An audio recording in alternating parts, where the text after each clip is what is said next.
Before I start, I should let you know that this video will not feature any spoilers for Batman Arkham Shadow. The Arkham franchise just got a fantastic new addition to its expansive universe with that game's release, and with it comes a ton of lore, new character development, and new headcanons. As a fan, I thought I'd make a video that compiles my favorite Arkham universe theories from the previous entries, just so I can give my insight and provide a general understanding of why I consider them genuinely great concept, ideas, or even possible canons. Here's your disclaimer for Arkham Asylum, City, Origins, VR, and Night spoilers, in case you haven't played them yet. Now without further ado, let me get into today's video. Starting with the first theory, Bruce Wayne suffers from deep-rooted trauma and severe paranoia. Now this theory is quite easy to understand on a surface level just by the existence of Batman himself.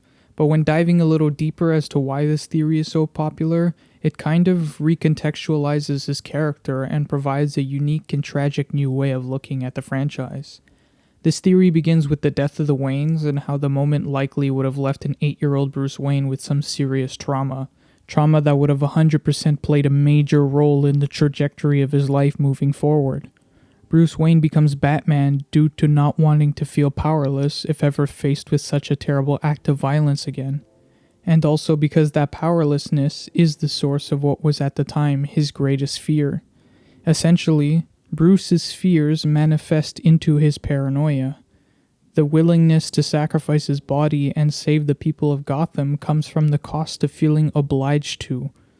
He needs Batman in order to cope with the trauma, which only grows more severe as he ages throughout the Arkhamverse.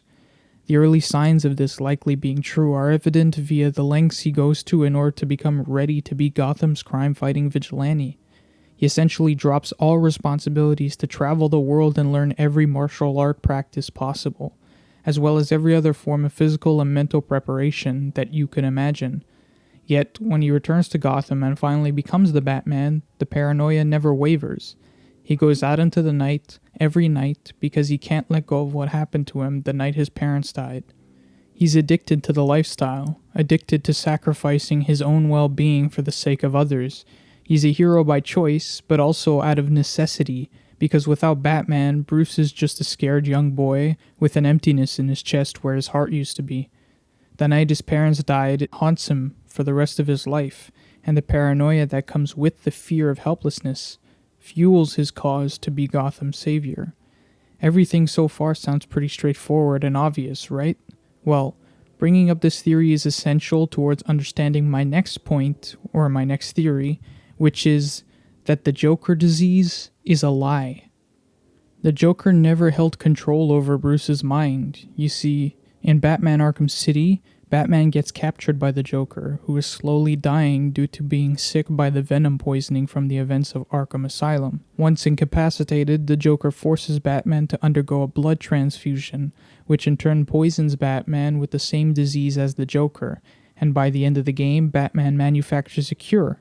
He takes said cure, but fails to save the Joker, who dies right in front of him during the game's climax. Arkham Knight focuses on a post-Arkham City Batman attempting to save Gotham once again from the likes of Scarecrow, his militia army, the other freed criminals of Gotham, and of course the Arkham Knight.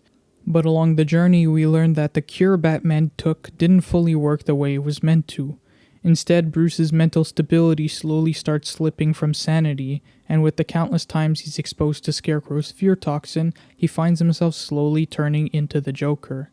This is backed up by all the other people he's captured who have undergone the same poisoning from the Joker's blood when he shipped them out to hospitals as a cruel joke during the events of Arkham City.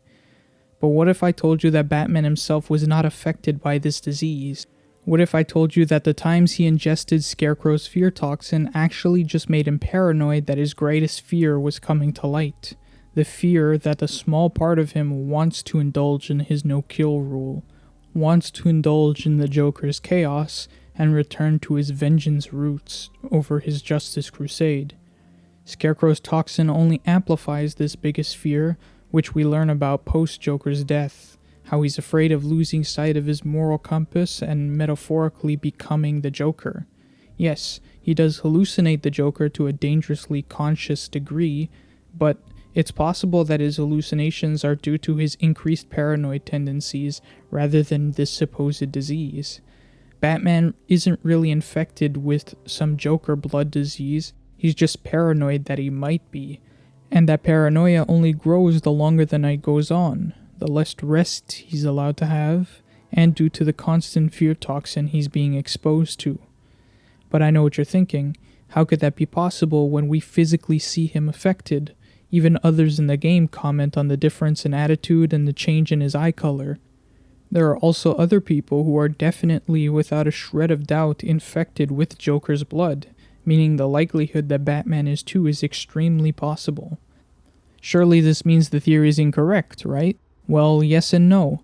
While in all likeliness that the story never intended for such vague subtext to exist, especially with Arkham VR's existence, where Batman shows signs of the Joker infection before ever ingesting any of Scarecrow's fear toxin, it still remains possible, not likely, but possible, that all the hallucinations, including Arkham VR, including the Joker manifestation and personality tendencies, are a direct result of overwhelming stress, lack of sleep, and the paranoia he's had to endure throughout the decades of being Batman. The dialogue about his green eyes, his changing in attitudes, and hallucinations could just be a result of that lack of rest and a psychotic break. Something I did research on when writing this video and learned is entirely possible. But what about the fact that Batman was on the verge of death throughout the events of Arkham City? How do you explain his body literally giving out as he's trying to stop Strange and Protocol 10? Well, ClownPuncher139 made a video explaining that the cause of Batman's vitals failing was likely due to a bad blood transfusion, seeing as how over a year goes by with Joker being sick before he eventually dies, whereas Batman is brought to a near-death experience in under 10 hours. Batman is likely dying in Arkham City due to an incompatibility with Joker's blood. And as for Batman's Barbara Gordon, Jason Todd, and Joker hallucinations, while they tend to go in extensive details about memories from the past that still haunt his mind. While some of these hallucinations happen during periods where Batman hasn't been exposed to fear toxins, they could be a result of his built-up stress and lack of sleep, and his degenerative psychosis. He could simply be imagining all of his friends worrying about him, falling over the edge, which no doubt only adds further validity to his increasing paranoia. And speaking of the Jason Todd hallucinations, let's get into the next theory. Batman knew Jason was the Arkham Knight. I personally believe this theory holds the most validity out of all the ones I've mentioned in the video. Like everyone who's played the game or hell even paid attention towards Arkham Knight's marketing before its release, Batman figured out the Arkham Knight's identity before the ultimate reveal in the game's final act. And here's why I think that theory might be factual. Remember Bruce's paranoia? Yep, here's more evidence to support that it's an entirely valid theory. Throughout the events of Arkham Knight, it becomes undeniably clear that Batman has reached his absolute peak of his paranoid state. Not only is he desperate to lock everyone behind bars in one single night, not only is he determined to take down an entire militia army, not only is he entirely devoted towards stopping Scarecrow and the Arkham Knight under any means necessary, he's also frantically searching for the Arkham Knight's identity as the story progresses. Throughout the entire Arkham franchise, Bruce has never once obsessed over figuring out a villain's identity. In his own personal files, he lists both the Joker and Bane as unknown aliases. And this is after a decade of being on the job as the world's greatest detective. So why is he so desperate to learn the Arkham Knight's identity when he's never bothered to care about some of his most notorious villains? Well, simple. The Arkham Knight knows too much about Batman. He provides the militia with all of the intel on how to beat Batman, he knows his secret identity but doesn't share with any of the other villains he's in cahoots with, and he has countermissions for the majority of all of his Predator and battle tactics. How could he have known all of this information? Well, we already know the answer, but how could Batman have figured it out? Because Jason Todd is the only person who could know all of that. All of Batman's aliases are on his side, and he'd never doubt them, not even with fear toxin. The paranoia and Joker disease plaguing his mind don't do anything to waver that thought even once in the game. Bruce never once suspects foul play. Instead, he instructs Alfred to spend all night searching for anything that may help him deduce the Arkham Knight's identity, but not because he's desperate to figure it out. No, he's desperate to be proven wrong. The Jason Todd hallucinations are a manifestation of what he already knows.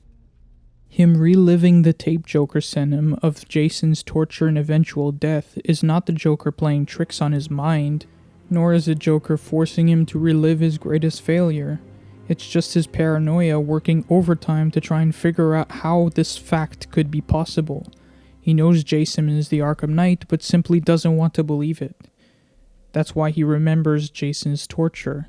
That's why he grows more desperate the more Alfred tells him that there are no traces of an identity anywhere.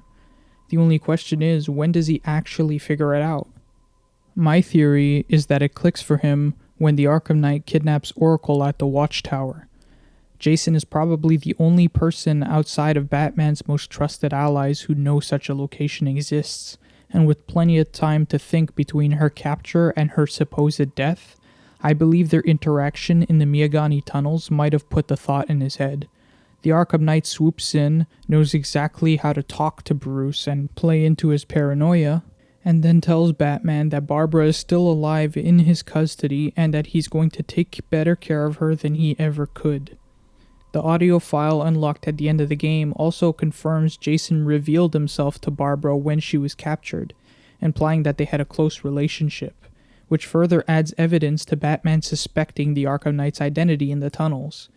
With the later memories of Jason's torture acting as a coping mechanism for Bruce trying to disprove his own theory, and his frantic asking of Alfred to find any shred of evidence to say otherwise, it makes perfect sense to believe that he could have figured it out much sooner than the moment the Arkham Knight actually reveals his identity. And that brings us to the next theory, Jason Todd's ultimate plan.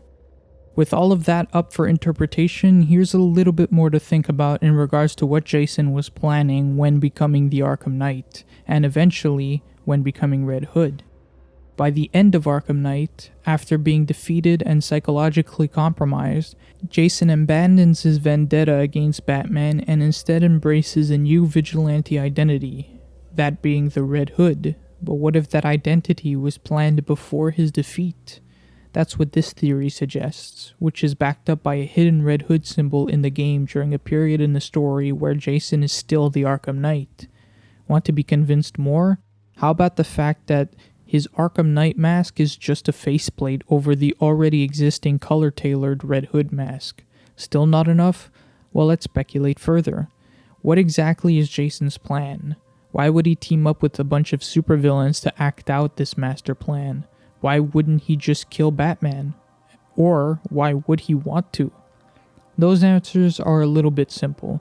Jason needed an army, and Crane and the other villains brought into the plan could financially supply it. As for why he wanted Batman dead, well, there's two ways of looking at it.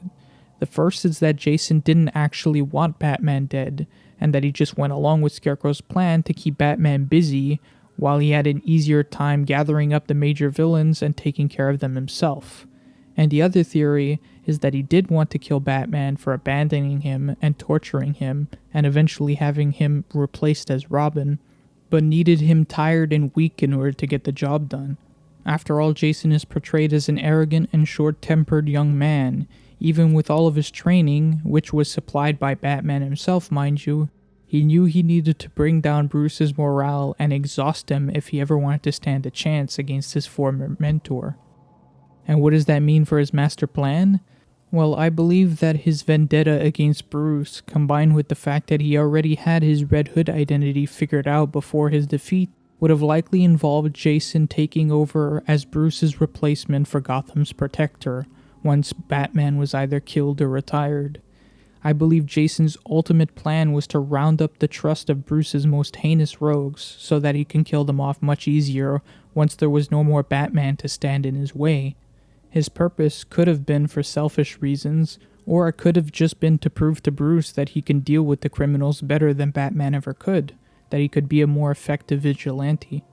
Either way you look at it, Jason was ready to do what he felt was necessary in order to move on from his own pain.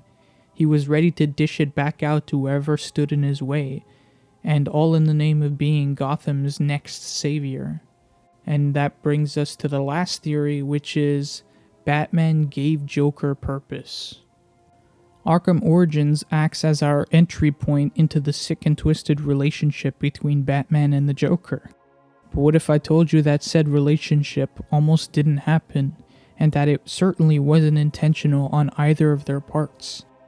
You see, in Origins, Joker is revealed to have been the one to hire all of the assassins, all with the task to kill Batman, something he does with Roman Sionis' money and criminal respect when pretending to be the Black Mask. Why does he do all this? Well, the game doesn't really give us an explanation. It sort of just chalks it up to his insanity, as well as his obsession with chaos and Batman himself. But this theory suggests that Batman had nothing to do with his obsession prior to their meeting at the hotel. To keep it simple, when Joker retells his vague origin story to Harleen after his capture, he speaks on how underlooked and underappreciated he was as an ordinary man, and how his freak accident wasn't an accident at all, but rather the path he was meant to walk on. These are the words of a man with nothing to lose, ready to risk it all for one grand finale. Essentially, once Joker became the Joker, his path towards chaos was set, but he was without purpose. He knew what he wanted to be, but didn't have a reason for it, at least until he met Batman. Hiring the assassins, posing as Black Mask, all of the bombs he hit across Gotham, they were all acts done without cause or reason. He just wanted to see if he could get away with all of it before he left his life up to fate. Joker may have known about Batman's existence and likely hired the assassins to keep busy while he carried out his plan, but everything changed once Batman caught up, and more importantly, caught him the moment he perceived to be the end of his story. When he was sent flying off the hotel rooftop, plummeting to his death, he accepts it, embraces it, laughs at it, and considers it the natural conclusion to his life. And yet unexpectedly, he finds himself saved by Batman. That's the moment he gets the answer to why fate sent him down this path of madness. Meeting Batman made it clear to him that he was destined, bound by fate itself, to be his worst enemy. I don't believe that the nightmare Batman Joker shows in his memories was meant to be taken literally. I don't think Batman was there the night of his accident, but honestly the theory works both ways. Either you believe Batman was there and indirectly involved in failing to save Joker from the vat of chemicals, or you believe that the nightmare Batman Joker envisions in his retelling is the personification of fate, and that fate made him become the Joker, whether intentional or accidental. Ultimately, it all clicks for Joker the moment Batman leaps off the hotel rooftop to save him. It was Batman himself who inspired his greatest villain, and the greatest suffering to all of the citizens of Gotham throughout the next decade.